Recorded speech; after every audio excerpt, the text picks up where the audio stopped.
ایک دفعہ کا ذکر ہے کہ کسی گاؤں میں ایک شکاری رہتا تھا اور وہ روز شکار کر کے اپنے اور اپنے بچوں کا پیٹ پالتا۔ ایک مرتبہ ایسا ہوا کہ شکاری جب شکار کرنے جنگل کی طرف گیا تو اسے آسمان میں ایک بہت ہی خوبصورت اور نایاب چڑیا اڑتی نظر آئی۔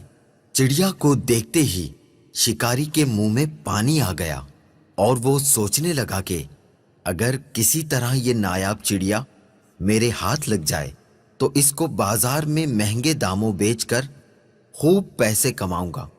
یہ سوچتے ہی شکاری نے بڑی چالاکی اور ہوشیاری سے شکار کے لیے جب اپنا جال بچھایا تو اس میں وہ خوبصورت چڑیا پھنس گئی۔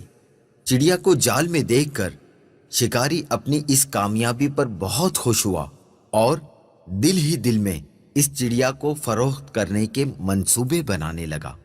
چڑیا جال سے باہر نکلنے کے لیے خوب پھڑپھڑانے لگی، لیکن جب چڑیا کی ساری کوششیں ناکام ہو گئیں اور اسے جال سے آزاد ہونے کی کوئی صورت نظر نہ آئی تو اس نے مایوس ہونے کے بجائے بڑے اطمینان سے شکاری کی طرف دیکھا اور کہنے لگی، اے عقل مند اور بھلے انسان، ذرا میری بات تو سنو۔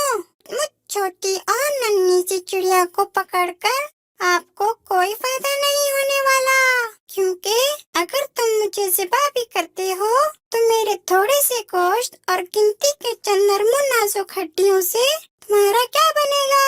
اور اگر تم مجھے بازار میں فروخت بھی کرتے ہو تو تمہیں کتنا مال ملے گا؟ لیکن اگر تم میری بات مانو اور مجھے اس قید سے آزاد کر دو، میں تمہیں اس کے بدلے 3 ایسی قیمتی اور انمول نصیحتیں کروں گی جو ہمیشہ تمہارے کام آئیں گی۔ ان میں سے پہلی نصیحت تو میں تمہارے ہاتھ پر بیٹھ کر کروں گی، اور وہ نصیحت ایسی ہوگی جسے سن کر تمہارا خون خوشی سے اور بڑھ جائے گا۔ اور دوسری نصیحت دیوار پر بیٹھ کے کروں گی جو بہت ہی اعلیٰ اور کارآمد ہوگی۔ اس کے بعد تیسری اور آخری نصیحت درخت کی شاخ پر بیٹھ کر کروں گی۔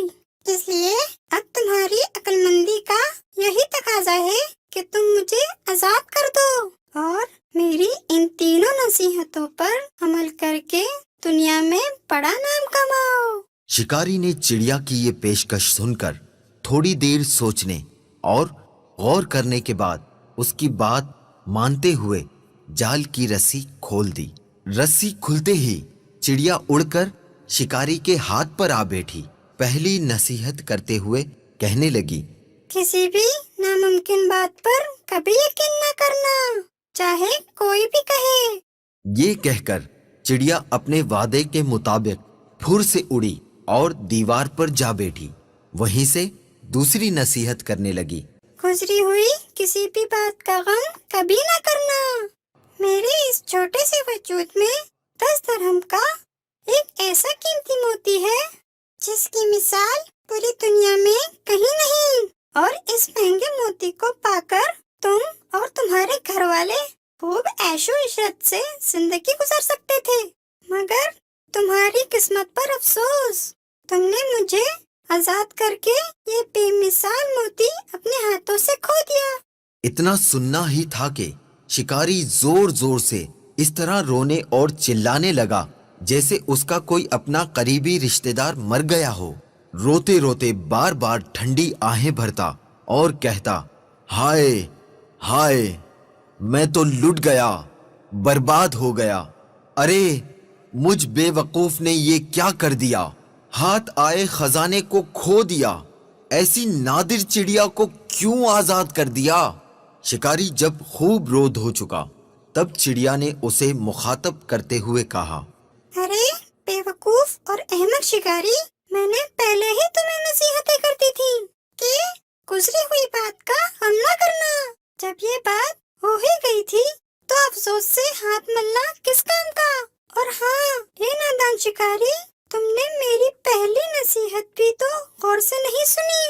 میں نے کہا تھا نا کہ کسی بھی ناممکن بات کا ہرگز یقین نہیں کرنا چاہیے، خواہ وہ کیسی ہی کیوں نہ ہو۔ عقل سے کام لو اور دیکھو تو صحیح، مجھ ننھی سی جان کا پورا وجود 3 درہم سے زیادہ کا نہیں ہے، تو پھر 10 درہم کا موتی میرے چھوٹے سے وجود میں کیسے آ سکتا ہے؟ بے شک کہتی تو تم ٹھیک ہی ہو، اے ننھی منی سی چڑیا، وہ تیسری نصیحت تو بتاتی جاؤ۔ ارے بھائی، تم نے میری پہلی 2 نصیحتوں پر کون سا عمل کر لیا جو مجھ سے تیسری نصیحت بھی سننا چاہتے ہو؟ وہ قیمتی نصیحت تم جیسے نادان انسان کے لیے نہیں ہے۔ یہ کہتے ہی وہ چڑیا پھر سے اڑ گئی اور شکاری اس کو دیکھتا ہی رہ گیا۔ کہ ہمیں یہ سبق ملا کہ عقل مندی اللہ عز و جل کا بہت بڑا انعام ہے، اسے وقت پر استعمال کرنا فائدہ مند رہتا ہے، اور کسی احمق اور بے وقوف کو نصیحت کرنا ایسا ہے جیسے بنجر یعنی بیکار زمین میں بیج ڈال